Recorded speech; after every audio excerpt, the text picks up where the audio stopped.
Ambassador John Miller stood in the huge meeting room on Centauri Prime. Around him sat beings from 500 different worlds. Some had tentacles, others had many eyes. A few floated in the air. They all looked worried. For 7 hours, these aliens had talked about one thing. Humans were leaving the Galactic Federation. John and the other human delegates had stayed quiet the whole time. Now it was his turn to speak. John looked tired, not just from the long meeting, but from 50 years of trying to help aliens who never really trusted humans. His voice was calm when he finally spoke. "We gave you our medicine," John said. "We share our technology. We protected you from danger. We fought in your wars. We stopped your famines. We asked for only one thing in return: respect." The room fell silent. A delegate from Vortha moved his tentacles nervously. The insect-like beings from Kretak clicked their mouths. They did this when they were anxious. John continued. "What did you give us instead? You made rules about where humans could go. You said our space fleet was too big. You told your children that humans were violent primitives." Many aliens looked down at the floor. They knew John was right. 50 years ago, humans had joined their federation. Everything changed after that. Human doctors cured diseases that had killed millions. Human engineers built defenses that ended wars. Human farmers grew food on planets where nothing would grow before. But fear is powerful. The older species worried that humans were too good at too many things. They worried that humans moved too fast, learned too quickly, and built too much. So they made laws to slow humans down. "We are not abandoning you," John said, his voice growing stronger. "We are simply going home. All humans will leave Federation space in 6 months. Our colonies past the Orion Arm are now our own.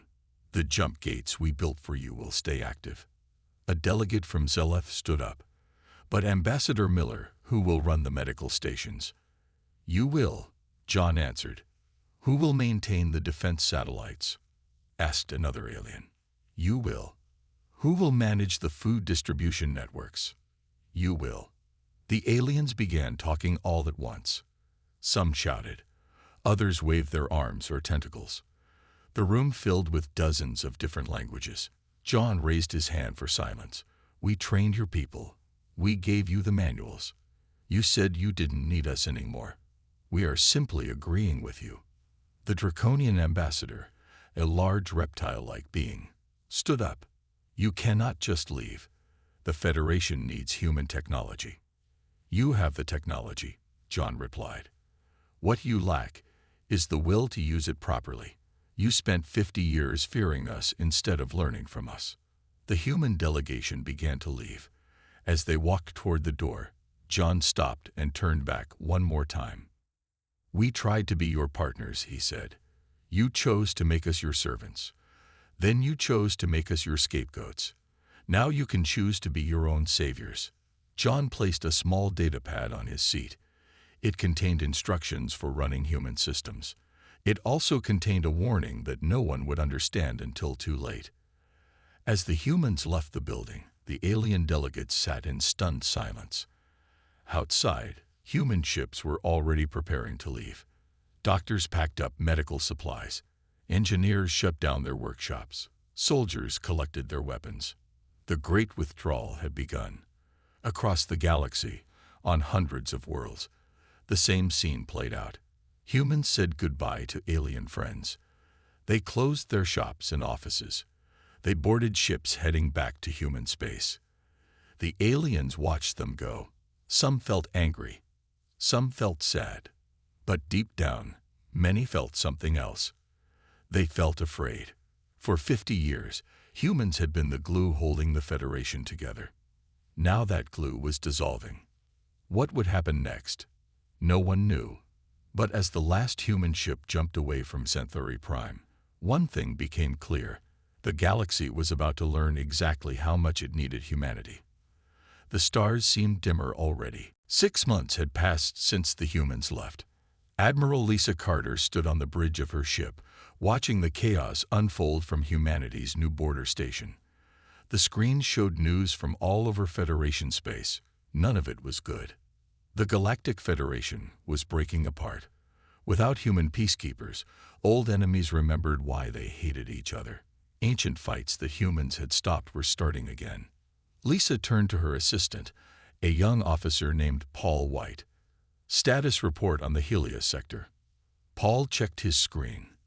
The Draconian Empire has moved their entire fleet to the border with the Elysian Commonwealth, 120 warships. And the Elysians.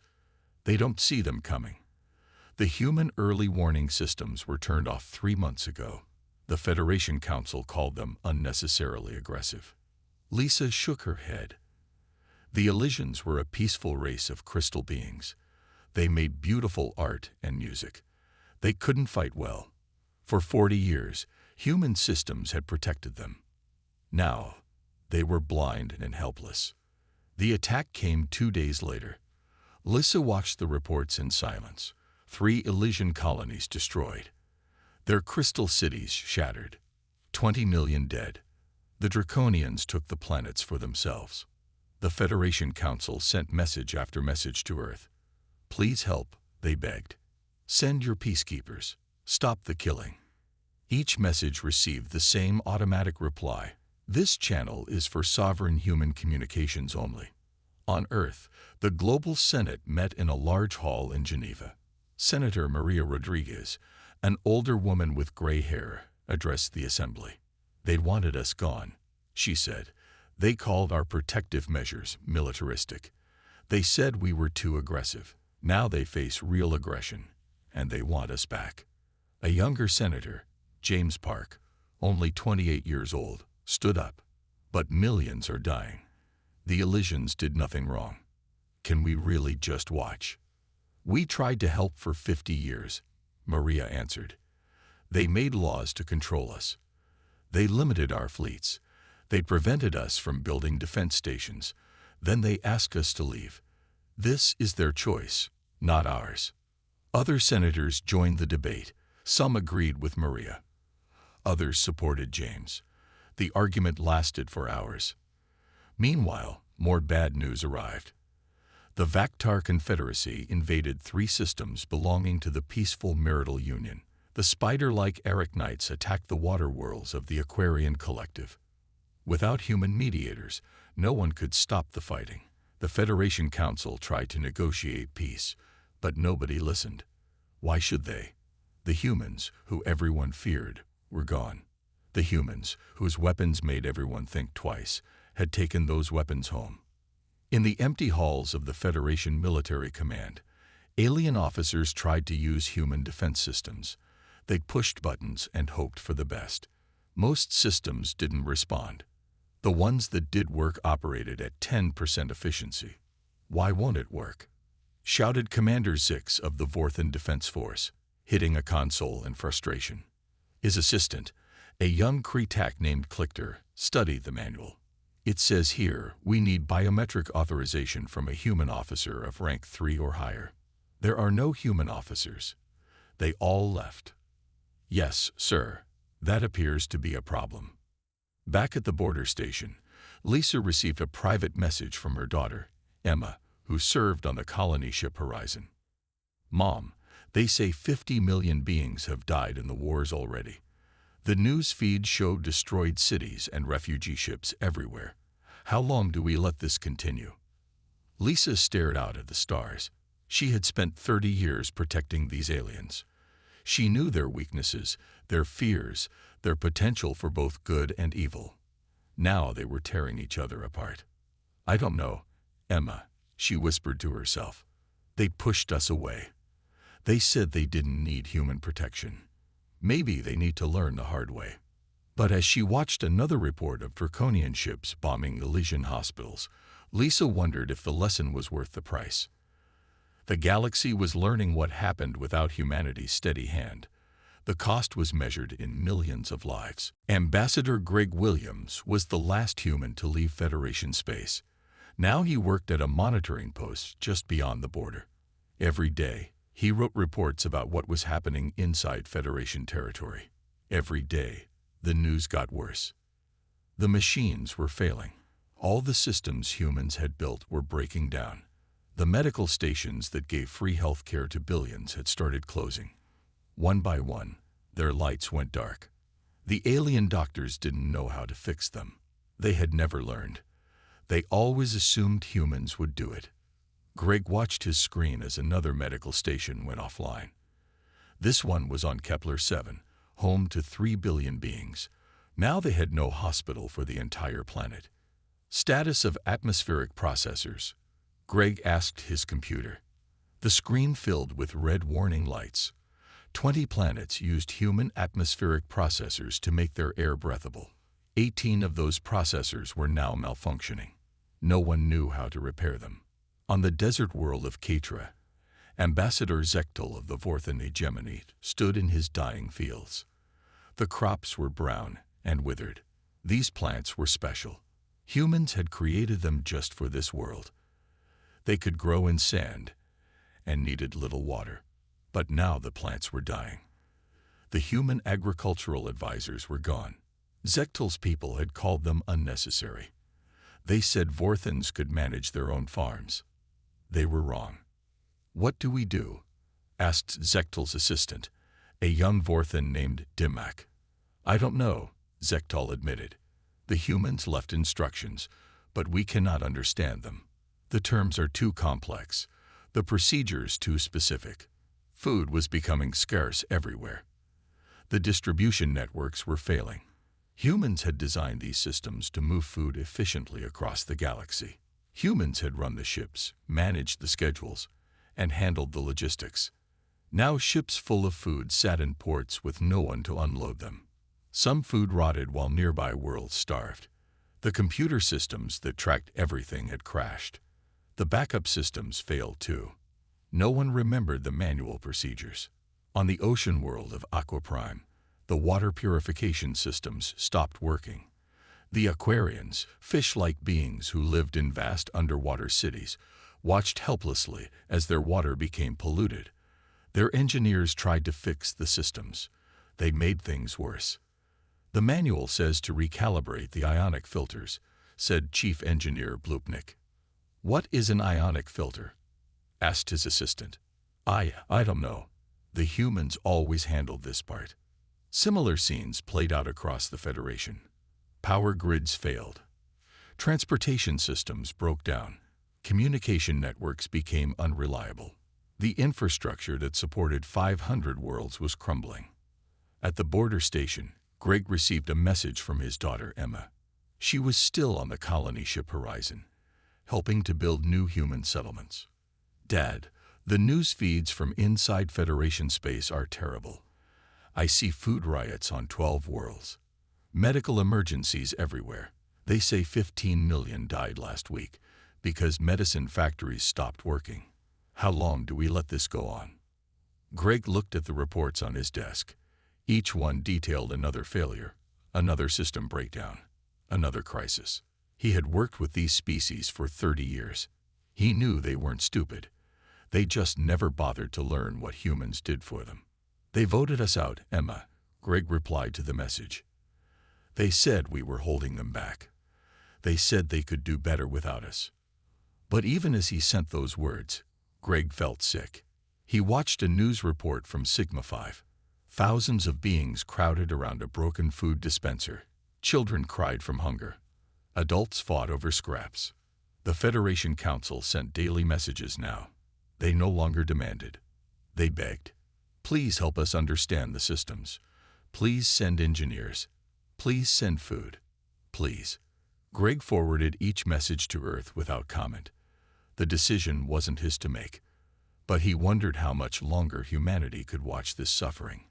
How many would die before pride gave way to compassion? The galaxy was learning another hard lesson. Human help wasn't just about protection from enemies. It was about keeping civilization running. Without humans, the lights were going out across the Federation. One system at a time. One world at a time. The darkness spread. Dr. Kate Johnson sat in her laboratory on New Geneva, humanity's main medical colony. She had once been the chief medical officer for the entire Galactic Federation. Now she watched emergency broadcasts from her old workplace with growing alarm. A plague had started on 3 core worlds. The disease spread fast, very fast. The first cases appeared on Zelathi Prime, then jumped to Vorthan and Kretak worlds within days. Kate recognized the symptoms immediately. Bleeding from breathing organs, high fever, paralysis, death within 48 hours. It was a variant of the Zelathi flu, something she had helped contain 20 years ago. "Computer, show me the current death toll," Kate ordered. The numbers appeared on her screen. 2 million dead, 10 million infected. The numbers updated every few seconds, always going up.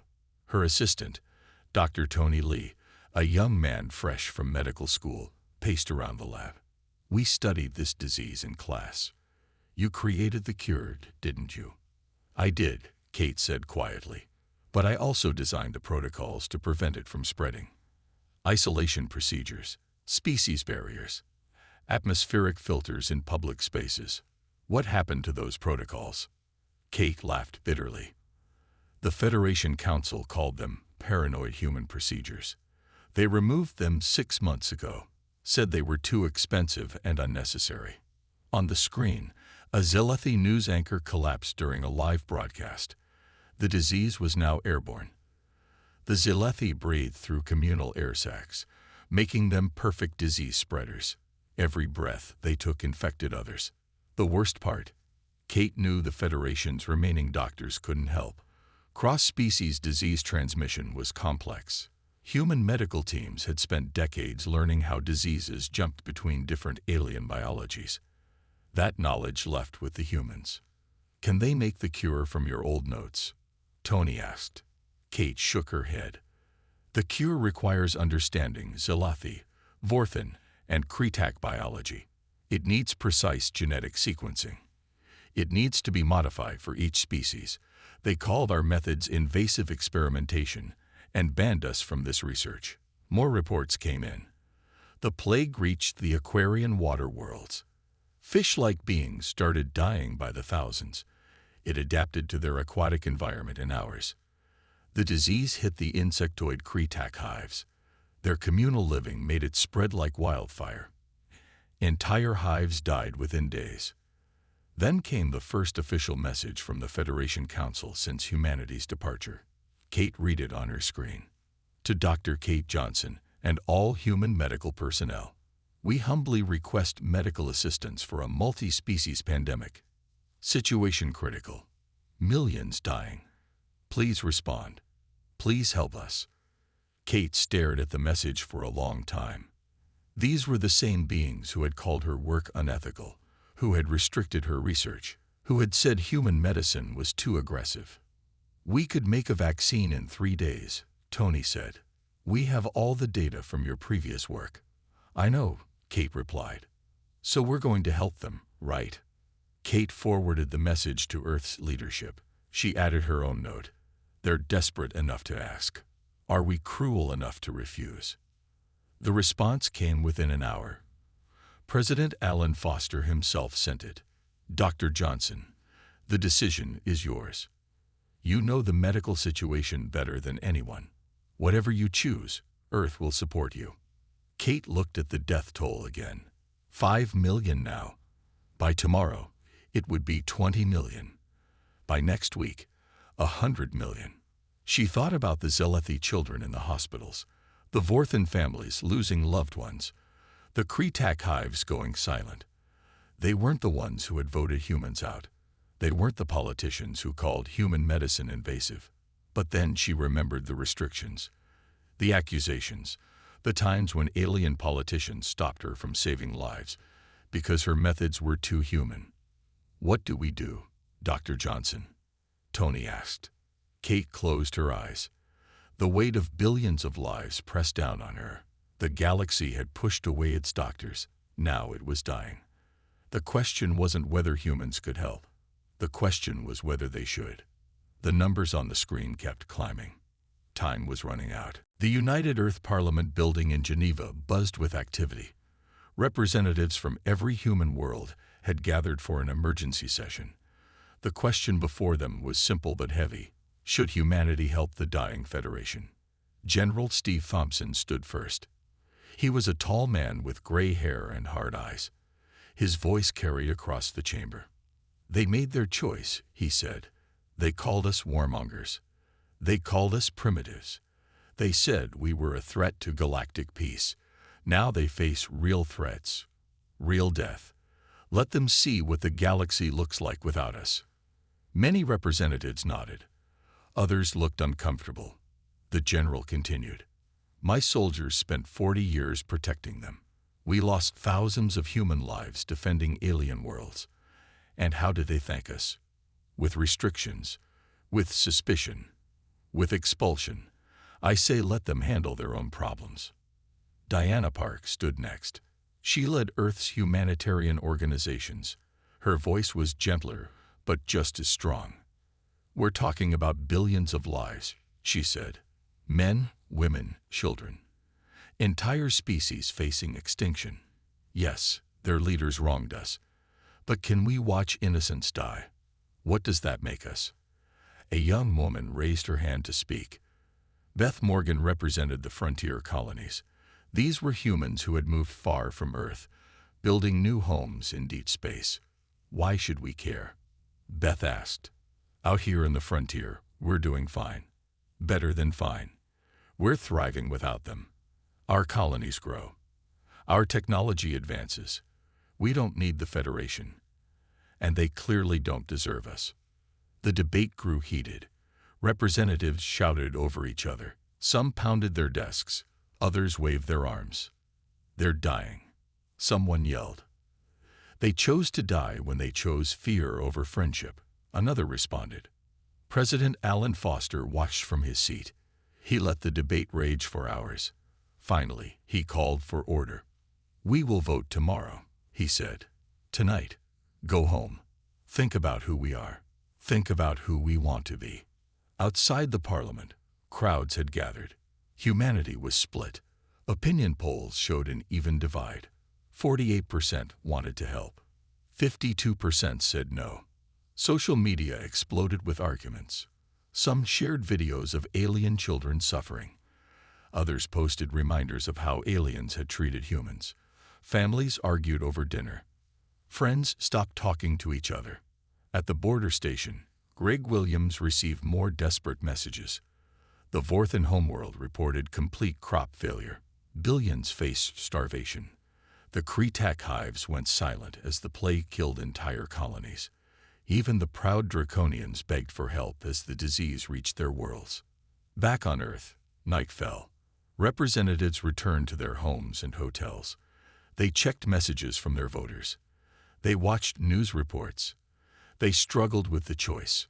Senator Maria Rodriguez sat in her office, reading letters from her constituents. One caught her eye. It was from a little girl named Sophie. Dear Senator, Sophie had written, my teacher says aliens are dying. She says they were mean to us. But my mommy says we should help people who are sick, even if they're not nice. What do you think? Maria stared at the letter for a long time. Across the city, General Steve Thompson talked with his daughter on video call. She was a doctor serving on a colony ship. Dad, I became a doctor to save lives, she said. Not human lives, just lives. Can you really let them die? They let our soldiers die, Steve replied. They restricted our fleets. They called us monsters. And if we let them die now, don't we prove them right? The general had no answer. Morning came too soon. Representatives returned to the parliament. They looked tired. Many hadn't slept. The weight of billions of lives showed on their faces. President Foster called the session to order. Before we vote, he said, remember this moment will define us for generations. History will judge us. Our children will ask us what we chose. Make your choice wisely. The voting began. Each representative stood and stated their vote. The tally board showed the count. It was close, very close. As the final votes came in, it all came down to one person. Representative Sam Torres from Mars stood up slowly. The entire parliament fell silent. The vote was tied. 212 for helping, 212 against. Sam held the deciding vote. He was young for a representative, only 35. His dark hair was already showing gray from the stress of leadership. His constituency on Mars was split evenly. Half wanted to help. Half said no. The choice was his alone. Sam cleared his throat. I was born on Mars, he began. I lived my whole life on a world that humans transformed. We took a dead planet and made it green. We built seas where there was only dust. We created air where there was poison. Everyone listened. Some leaned forward in their seats. We did this because it's who we are. Sam continued. We are builders. We are healers. We are protectors. Even when it's hard. Even when it's thankless. Even when others scorn us for it. General Steve Thompson frowned. Diana Park nodded slightly. The Federation pushed us away out of fear, Sam said. They were afraid of our strength, afraid of our growth, afraid of what we might become. They let their prejudice blind them to what we really are. He paused, looking around the chamber. If we let them die to prove a point, if we turn away from suffering to satisfy our pride, then we become the monsters they said we were. We proved their fears correct. Murmurs ran through the parliament. Sam raised his hand for silence. I vote to help them, he said clearly. Not because they deserve it, but because we deserve to be better than their prejudice. The chamber exploded. Cheers mixed with angry shouts. President Foster banged his gavel repeatedly. Order. Order. Foster called. The motion passes. Humanity will provide humanitarian aid to the Federation. Within hours, everything changed. Ships prepared for departure. Doctors packed medical supplies. Engineers gathered repair equipment. Soldiers readied peacekeeping forces. Dr. Kate Johnson led the medical fleet. She had already started producing the plague vaccine. Her teams worked around the clock. General Steve Thompson took command of the peacekeeping forces. Despite his opposition to helping, he followed orders. If we're doing this, he told his troops, we do it right. Agricultural specialist Carl White prepared to restore the failing food systems. His ships loaded with seeds, fertilizers, and farming equipment. As the fleet approached Federation space, Ambassador John Miller sent a broadcast to all species. His voice reached every inhabited world. We return not because you deserve it, John said, but because we choose to be better than your prejudice. We bring medicine for your sick, food for your hungry, protection for your weak. He paused. But understand this. Things will be different now. We return as helpers, not as members. We return on our terms, not yours. The alien species listened in silence. Many felt shame. Others felt relief. All felt hope for the first time in months. The first human medical ship reached Zelathi Prime within days. Dr. Kate Johnson personally administered the first vaccines. The dying stopped within hours. The cure worked perfectly. Human engineers arrived at failing power stations. They repaired systems in minutes that aliens had struggled with for months. Lights came back on across darkened worlds. Human agricultural teams landed on starving planets. They fixed irrigation systems, restored crop genetics, and reorganized distribution networks. Food began flowing again. But everything came with new rules. Human systems now required human oversight. Alien governments had to sign agreements accepting human authority in specific areas. Those who refused got no help. As the rescue operation continued, a new realization spread through the Federation. Humanity hadn't returned as servants. They had returned as saviors, and saviors set their own terms. The galaxy would be saved, but it would never be the same. The humans who had walked away came back holding all the cards. The question now was, what would they do with that power? Human ships filled Federation space like a healing wave. They brought more than supplies. They brought hope, but they also brought change. Dr. Kate Johnson's medical teams worked without rest. Within 72 hours, they created vaccines for all affected species. The plague that had killed millions stopped spreading. But when the Zealoty Medical Council demanded the vaccine formula, Kate refused. "We will make and distribute the vaccine," she said firmly. "But the knowledge stays with us. You lost the right to our unconditional trust when you called our methods unethical." The Zealoty Council protested, but they had no choice. They needed the vaccine. They accepted human terms. General Steve Thompson's forces moved quickly through disputed territories. The Draconian fleet, which had been bombing Elysian worlds, saw human warships approach. They retreated without firing a single shot. Steve established neutral zones between fighting species. His message was clear: human peacekeepers will patrol these areas. Any aggressive action will meet overwhelming force. The fighting stopped, not gradually. Immediately, every species remembered human military power. They remembered why they had feared it.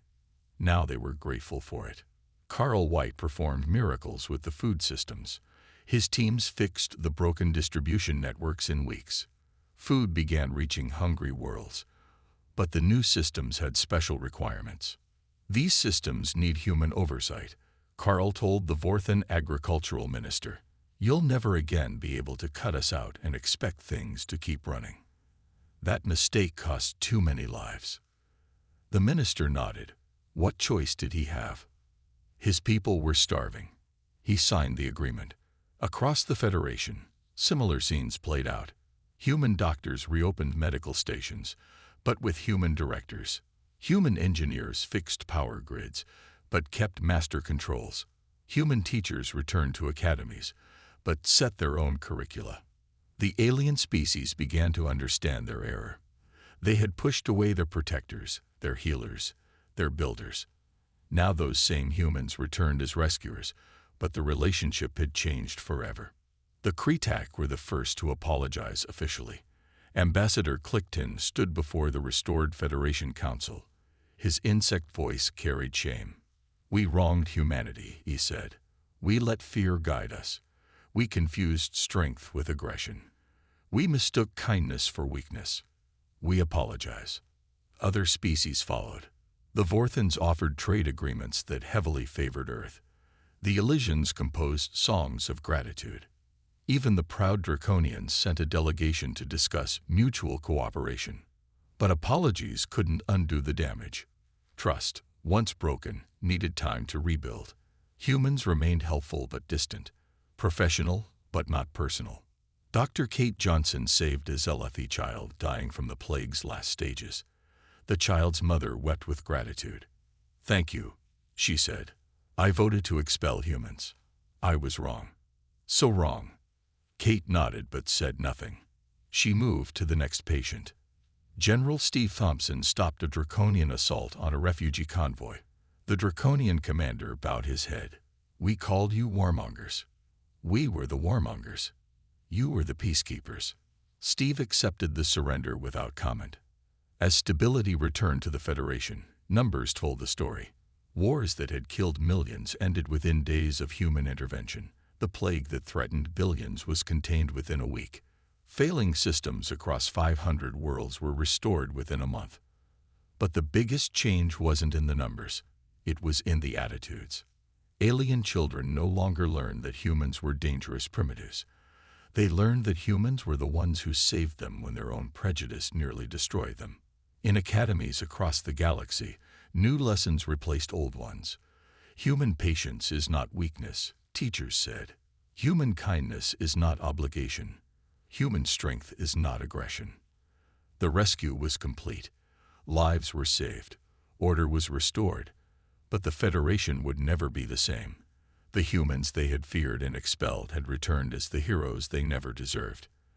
The galaxy was learning to see humanity with new eyes. Eyes opened by crisis. Eyes cleared by gratitude. Eyes that finally saw the truth. 1 year passed since humanity's return. The Galactic Council met again in the same chamber where humans had announced their departure. Everything looked the same, but everything had changed. Ambassador John Miller walked to the podium. This time, he didn't stand alone. Behind him stood representatives from 37 species. These were the ones who had chosen to sign mutual defense pacts with Earth. They had accepted human leadership in exchange for protection and support. The chamber was quiet. Every being watched John carefully. They remembered his last speech here. They remembered the consequences of ignoring his warnings. "We offer a simple choice," John announced. "Join the new Human Allied Federation as equal partners. Accept our guidance in security and infrastructure matters, or maintain your independence and handle your own affairs. We will trade with all, but we protect only our allies." The Zelathi ambassador stood immediately. The Zelathi Republic accepts alliance with humanity. They had learned the hardest lesson. Without human medical knowledge, they had nearly gone extinct. The Elysians followed. The Elysian Commonwealth gratefully accepts human protection. They remembered the crystal cities shattered by draconian bombs, saved only by human intervention. Within hours, over 300 species pledged alliance with humanity. The holdouts included the Vorthans and Draconians. They clung to pride, unwilling to accept human oversight. They found themselves isolated. Trade routes now depended on human-controlled jump gates. Medical supplies came from human laboratories. Food distribution required human systems. The holdouts had their independence, but at a steep price. In a private office after the meeting, John spoke with his daughter, Jennifer. She had become an ambassador like her father. "They learned the hard way," John said, looking out at the stars. "Their fear of human strength was misplaced. Our true power was never in our weapons." "What was it then?" Jennifer asked. "Our willingness to help, to build, to protect." They pushed away their greatest asset because of prejudice. "And now? Now we lead," John replied. "Not because we conquered them, but because they finally understand we're the only ones who never wanted to. The galaxy doesn't need humanity's weapons. It needs our conscience." Across the galaxy, the new order took shape. Human ships patrolled the spaceways, keeping peace. Human doctors staffed the hospitals, saving lives. Human engineers maintained the infrastructure, keeping civilization running. In the academies, new textbooks replaced old ones. Young aliens learned about the great mistake, when fear drove their ancestors to expel humanity. They learned about the great dying, when millions perish without human help. They learned about the great return, when humans chose compassion over revenge. On Earth, schools taught the same events differently. Human children learned about responsibility, about using strength to protect, not dominate, about the burden of being needed. The holdout species struggled. The Vorthan economy collapsed without access to human trade networks. The Draconians found their military meaningless when every neighbor had human protection. One by one, they swallowed their pride and requested alliance terms. Within 2 years, every species in the galaxy had joined the Human Ally Federation. Earth sat at the center, no longer the newcomer to be contained, but the foundation holding everything together. President Alan Foster addressed humanity on the 2nd anniversary of the return. "We faced a choice between revenge and responsibility. We chose responsibility. We chose to be better than their fear." In a quiet moment, John Miller walked through the gardens of the new Federation headquarters on Earth. Alien ambassadors worked alongside human officials. Different species shared meals together. Children of all kinds played in the parks. The galaxy had paid a terrible price for its prejudice. Millions had died. Civilizations had nearly collapsed. But from that suffering came wisdom. From that wisdom came a new beginning. The stars shone brighter now, not because they had changed, but because the beings who lived among them finally saw clearly. Humanity hadn't walked away from the galaxy. The galaxy had pushed away its guardians. Now those guardians were back, not as conquerors, but as teachers. Not as overlords, but as protectors. The galaxy was united under humanity's watch, stronger than ever before. And in every corner of known space, beings remembered the hardest lesson of all. Never mistake human patience for weakness. Never confuse human kindness with obligation. For when humanity walks away, the stars grow dark.